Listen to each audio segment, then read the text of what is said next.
Hello. Hi, everyone. It is a terrific Tuesday. Come on in. If you're able, take a break, take a minute, go hide. Go hide. Hide somewhere. Go to the restroom, eat your lunch, come on in, come catch a word, and then share a word. That's all we're going to do today is catch a word and share a word. I won't be before you too long. But don't hold this word to yourself. Come on in.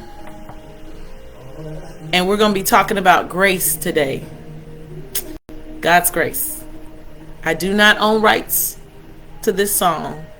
This is BB and CC Winans, Grace. Hey, Mercedes. I'm so glad you could join me. Come on in, everybody. I'm telling y'all, this is a word. This is a word. I'm so excited. I'm going to go ahead and start. Mercedes is in the building. I'm going to go ahead and start. Listen, y'all. I got a text from my daughter in ministry. I'm going to just say my daughter. Okay. Anybody that knows me knows who she is. When I tell you, this young woman blessed my whole life this morning. Just like that. Whole life. Okay. One word. Whole life. Let me tell you. The Lord places people. I keep saying this. He places people in your life for a reason and a season. She gave me a word today. And she said she was supposed to give it to me yesterday. I know she wasn't supposed to give it to me yesterday because somebody else gave me a word yesterday. And that's what I had to share yesterday. Wink, wink. Somebody else gave me a word yesterday, and I had to share that yesterday. But today, she was meant to give it to me today, and so she did. She gave me a word, and what stood out, hey, Teresa, hey, Peers with Teresa, shout out. Listen, she gave me a word, and she talked about the pace of grace. Y'all. That blew my mind. Pace of grace. Yeah, it rhymes. It sounds good. But y'all know it's deep. It is deeper than that, right? So she gave it to me and she spoke some things to me that I am going to share with you. And I told her, this is not just for me. I got to share it with my folks on social media. I got to share it because they got to share it with somebody else because it's a good word. And I know it's a lesson that I'm learning in this season, but it's also something that's going to bless your life because you probably need this lesson too. So she's talking about the pace of grace. And this is exactly what she said. Had to write it down. And I'm saving it so I always have it. She said the pace of grace means to stride and not strive. It means to stride, S-T-R-I-D-E, and not strive, S-T-R-I-V-E. She said stride means to walk in long, decisive steps in a specified direction, meaning you are being led, you are being guided in some steps in a specific direction. Don't go here, go here. This is what you do. That is a stride, right? I'm a runner, so I can understand striding. Your track coach teaches you this.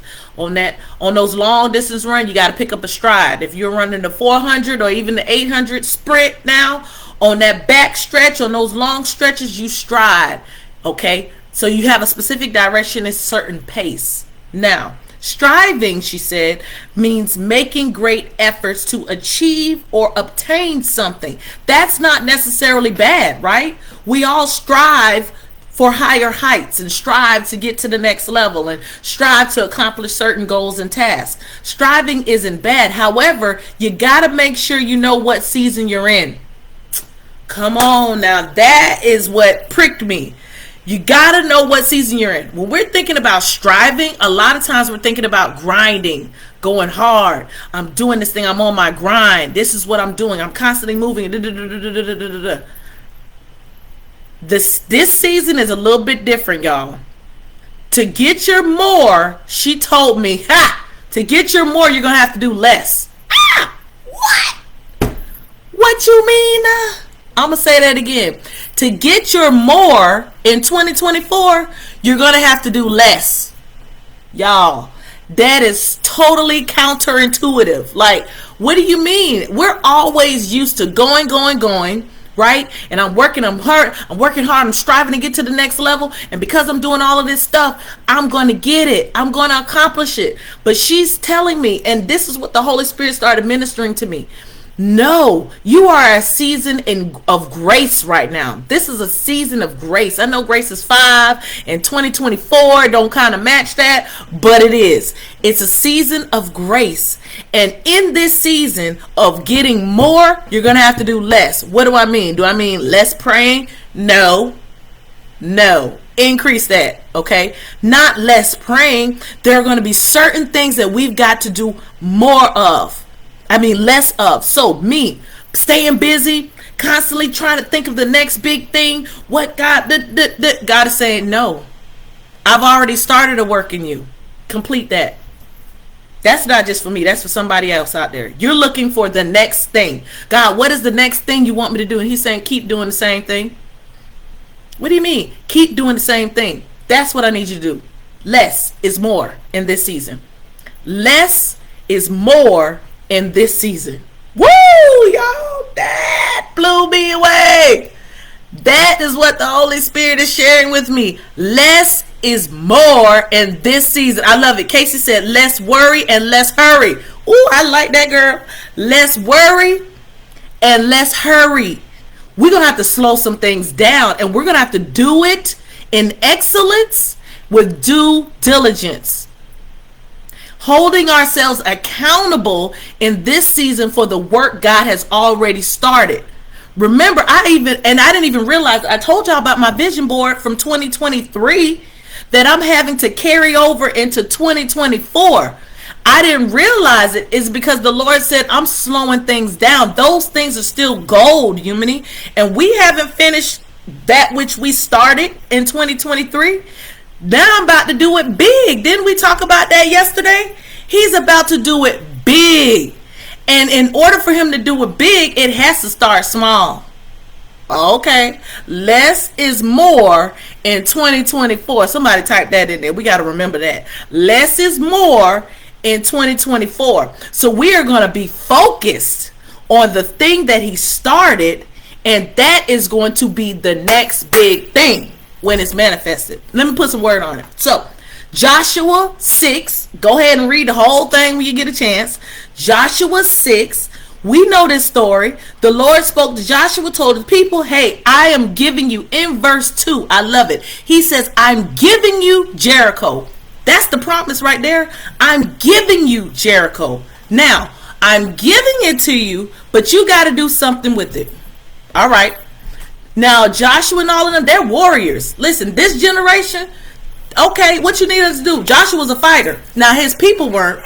He'd have to later on help them learn. They were a different generation. God was teaching them to be spiritual beings, right? The warriors had all died because they were complaining in the wilderness. We know this story, right? But Joshua is still Joshua and Caleb, they are still people that we know how to scrap. We know how to get down. What you want us to do? Hey, I'm all about that life. I'm being Joshua right now, okay? He's all about that life. But God says, no, I don't want you to pick up not one weapon. No, I don't want you to use what you've always relied on. No. I'm changing your perspective. I'm changing your tactics. That's for somebody out there. In this season, God is giving you new tactics to fight bigger battles. And it's going to be less stuff that you're going to have to do. Okay, so with Joshua, here's the pace of God. This is how it hurt. Ooh, it got me so good. I had to jump on. Let me share this. Here's the pace. He said, Joshua, your pace of grace right now. Oh, before I tell y'all, I'm going to blow you up. Grace, did some research on it. We're always used to the definition of grace as unmerited favor. Okay, or another one, undeserved favor. Unmerited, undeserved. You didn't do anything for this favor, and God is giving it to you. We know with salvation, there's nothing that we could have done to deserve God's favor, right, and his mercy on us. That's grace. However, another form of grace, okay, you can look at 2 Corinthians 12 and 9, 1 Corinthians 15 and 10. You can look at all these scriptures and see there's another definition of grace, and it is the power for living. So grace is also the power for living. Yes, it is undeserved favor, yes, but it's also power for living. That's why he gave us his Holy Spirit, because we can't live this life without his Spirit. Okay, so the power for living. So this one commentator, John Piper, said grace is an influence or a force or a power or an acting of God that works in us. Okay, get this, to change our capacities for the work that he's giving us, and to change our capacity for the amount of suffering and obedience that we might have to go through. Grace is giving us the power to be able to hold that burden that I talked about, which is a good burden. Hold that, the capacity to hold all that comes with the promise God has already spoken in our lives. So practical helpfulness from God in your daily life is what grace is. Practical helpfulness. We need God's help daily to help us with whatever he's got us going through and to get to the promises that he's already given us. So that help is free and it's undeserved. We didn't do anything to get that help. He's giving it to us. So when we look at grace as that, think about it. God is giving them the power to get Jericho without sweat, without strain. He's giving them new tactics, right? So he told them, here's your pace of grace, Joshua. I want you all to walk around that city, encircle that city one time a day, and don't you open your mouth. Whew, some of us need to practice that, and I'm going to speak for myself. Don't you open your mouth, Humany. I know you want to say something. Ooh, I know they just tried you. Ooh, I know they just talked. You know they said that about you. Don't you open your mouth. Don't you say a mumbling word. Shut. For those of you that still like, but nope. Don't you say nothing, right? Walk. Just circle it. Circle it. And we're about to start a book for I'll tell you about that a different day, our 40-day prayer challenge for the conference that I'm doing. And it's called the Circle Maker. And we'll learn what that means to circle it. Circle it. Every single time you're going to circle it. And you're not going to say a word. Less is more in 2024. And here's the thing. You don't have to say a word because you already know the end result. I told you verse 2. Joshua 6:2, verse 2, he said, I'm giving you Jericho, period. There ain't no ifs, ands, buts about it. So what is that promise that God has already told you is going to manifest in your life? He's giving it to you. Some of you, you're going to get that degree, period. You're going to get the degree. You're going to get that job. You're going to get the house. He already told you, you're going to get it. Now, is it going to be that one? I don't know. He's going to give you, he's going to establish you. He's already promised that, right? So there's no need to say anything anyway. That's the point we got to get to. There's no need for me to argue with you. There's no need to prove my point. There's no need to validate myself or justify anything. It's no need. I already know the end result. I win. Devil, I win. So I don't need to say anything. So their pace was to circle it one time and don't say a word.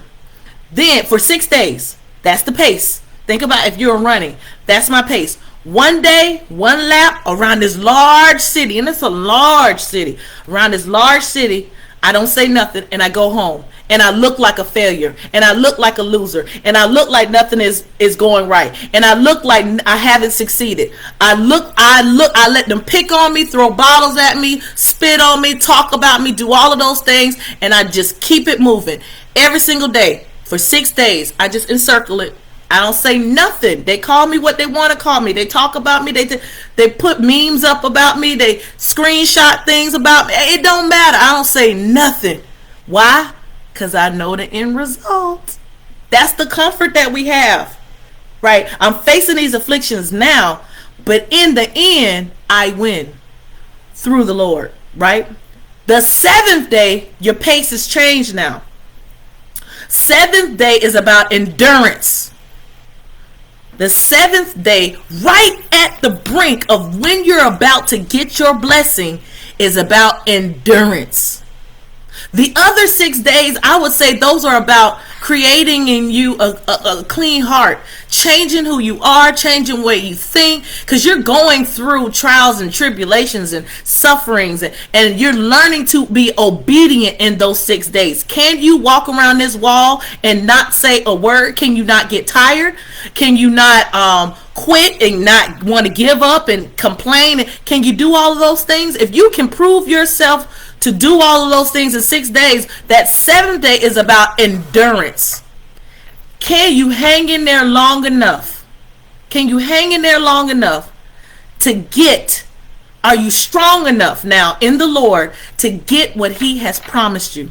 So that seventh day pace, they had to walk around 7 times now. It was already hard that one time around. Now, can you stay in the fight long enough? You're almost there. I know the Lord has told us, is thinking that so many times looking at our lives. Humanity, you're almost there. Teresa, you are right. You're right there. You can't give up now. Lex, you almost there. There's no need to give up. You almost there. So day 7, can you ignore your thoughts and walk around 7 times? Silent again. See, you've learned how to do this now, right? You've done it for 6 days. So on that 7th day, when God is building your endurance and he's preparing you for the promised land, you've learned how to do these things. That's why I love our God. He has equipped us and he has prepared us for what he's asking us to do. So you can walk around that thing and not say anything. Everybody knows by now, nobody should be talking. So if you hear somebody talking, everybody looking at them like, what you thought? What? Ain't nothing changed. Hush. You heard the instructions. See, now you're learning to be obedient. Right? Now it's like, no. All of us have heard the instructions. All of us have been doing this. What are you doing? You're doing something off. Tighten up. See, now I can hold my partner accountable. Remember that inner circle I talked about? We can hold each other accountable. Girl, stop. That's not what we doing in this season. That's not, no, that ain't what the Lord said. We gonna do what the Lord said. We almost there, right? When they walk around 7 times, it said, then the 7 priests will blow the ram's horn, and everybody with one uniform shout. So now we are united in this thing. They will give one shout, and the walls will come down. That is the pace of God. In this walk, for me, I saw it immediately. He was telling me every single day, get online and share a word. What does that require me to do? That requires me to constantly remain in prayer all day long, because now I got to deliver a word the next day. It's like preaching a sermon every single day. Who can do that? Who can do that, God? He said, I'm going to give you what to say, but you got to stay connected to me so you can hear from me. And I'm going to send people to give you a word to share with other people. Look at what he's giving me now, right? To share with you. And then you share with somebody else. And it becomes a seed that produces so much fruit. So that means he's building me every single day. You're going to get on here and you're going to share a word. And you're only going to say what I'm telling you to say. And then when you're done, you're going to end it. And you're going to keep it moving. And the next day, you're going to come back again and you're going to share a word. What is the Lord telling you that you need to do daily? A routine thing that is kind of less. You're thinking you need to do so much more. And he's like, no, this is what I need you to do right here. What is that one thing? If you don't know, you need to pray and ask God's Spirit to reveal it to you. Holy Spirit, reveal to me what is the thing that God has me to do in this season right now. And that's the one thing that you need to focus on and pray about and walk in. That's it. Don't keep asking people, well, what about, no, what is that one thing that he's telling you to do? It's the pace of God's grace. He's going to give us the pace to run this race. And guess what? I keep saying it. At the end of the race, We win. We win. We get what he promised us from verse 2. I love how God always does that. Before Abram became Abraham and received all the blessings of God, God had already promised him to, hey, you ain't even going to be able to count your descendants. And he ain't even have one son. I love how God speaks it way before it comes to pass. We just got to hold on to that word that he's spoken. Don't matter when he said it. That's why I like writing my stuff down. Oh, I remember on such and such day he gave me that. And hold on to it. Remember we talked about that? Holding on to that hope. You hold on to that word that God has spoken in your life. And you follow the pace of God. So don't think you got to keep adding things to your plate. You got to keep doing it. We got to be consistent and faithful in the little things that he's given us. Because little is more in 2024. So I love you all. Remember, there is a pace in this season of grace. Ask the Lord to reveal to you what it is. I love you all. And guess when y'all gonna see me again? Tomorrow. Please like and share this. It'll bless somebody else. Have a great day. Talk to y'all later. Bye-bye.